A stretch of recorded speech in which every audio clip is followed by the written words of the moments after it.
Okay, so we've got our 1.5 cups of water, our teaspoon of salt, our 3 tablespoons of sugar, 2 tablespoons of sugar. Oh yeah, because we're making pizza dough, not buns, but the process of making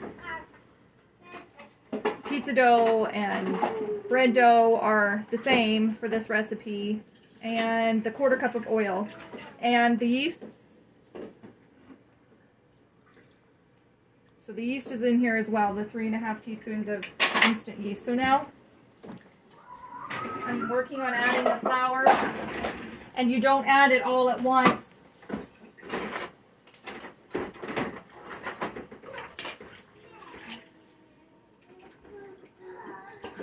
Wow, I sure wish that my kids would push us away where they go on.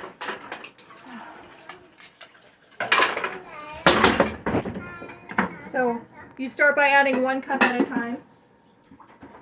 Oftentimes I only need 3.5 cups instead of the full 4 to make dough. So I start with 1 cup and whisk it in.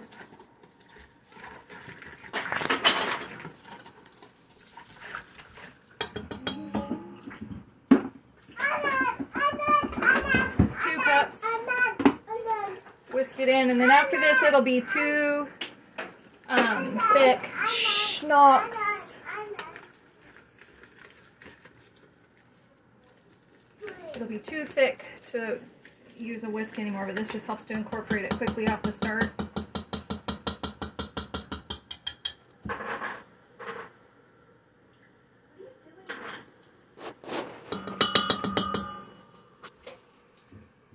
Okay, so now I'm going to add my 1/3 cup of flour. Switching to a spoon.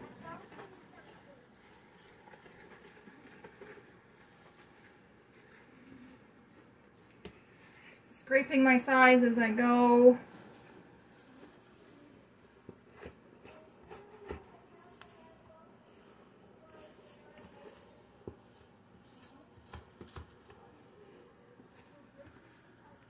Okay, so now I'm going to add less than a cup at a time because I'm on my 4th cup of flour.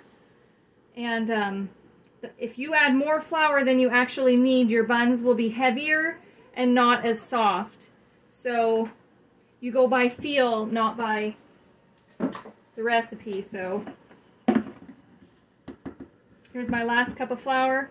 I just add a little bit at a time, punching it down using my knuckles.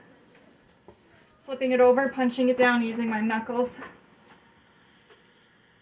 I like to work in the bowl for as long as possible, just because it's less mess.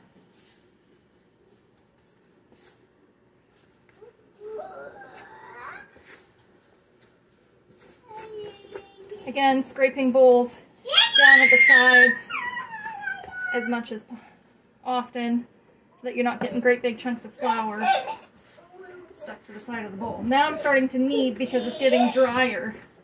So kneading is using your knuckles and this part of your hand. So I'm punching it in the bowl, and then when I turn it out, I'm going to use the heel of my hand, scraping flour.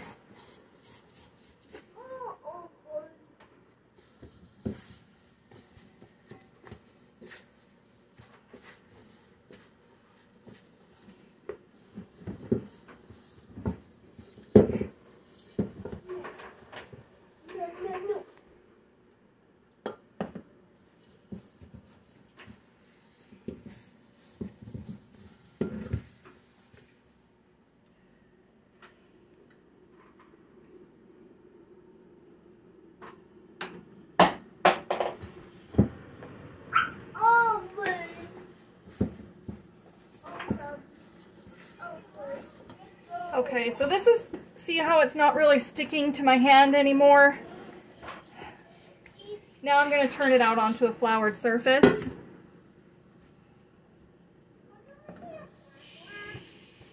And I start using 2 hands, and this is where I'm turning and then pushing in with the heel of my hand, and then I rotate my dough 90 degrees or 180 degrees, whatever that, 180 degrees, and then do that. That would be 90 degrees. That would be 90. Okay, so I'm pulling with my fingers back. Jareth, maybe get the angle here. Get down lower so you can see. And then using the heel of my hand to roll it back. And then turning it, folding it over. And so I'm going to keep working this for about 10 minutes. Once it gets to this point where the dough isn't really sticking to my hands anymore, I'm going to work it for 10 minutes. And this is developing the gluten, which is what gives it the really nice fluffy rise. If you just try to use it now, your dough's not going to rise nicely. So as long as it's not really sticking to the countertop, you don't have to add more. You don't always have to have flour there, because the more flour you add, if it's unneeded flour, the tougher and denser your dough will be. So if you like my buns, you're going to use the bare minimum of flour. So you can just see I'm continuously pulling it back.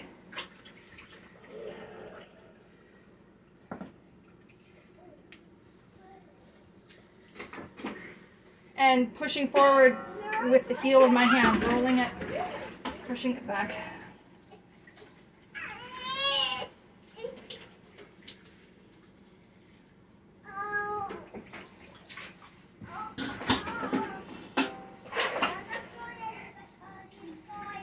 And then once you've done this for 10 minutes, as long as you're using bread flour, it will be ready for the first rise. Can you pause it and let's see if it... Okay, so the reason why it sometimes varies as to how much flour you need is the humidity in your air. So if you have a dry, the air in your house is dry, you're going to need more flour. If it's humid, you're going to need less, because flour absorbs the moisture in the air. So you can tell now my dough is done. So if you look at it, it doesn't stick to my finger anymore. Like it's kind of tacky, but when I pull my finger away, it's not sticking. And you can see I can stretch it and it doesn't tear. So that's how we know that I've developed enough gluten in it for it to have a nice rise. So it's nice and smooth feeling, doesn't stick to my fingers, and when I stretch it, it's not tearing. And that's how you know you're ready to go. Okay, that's it.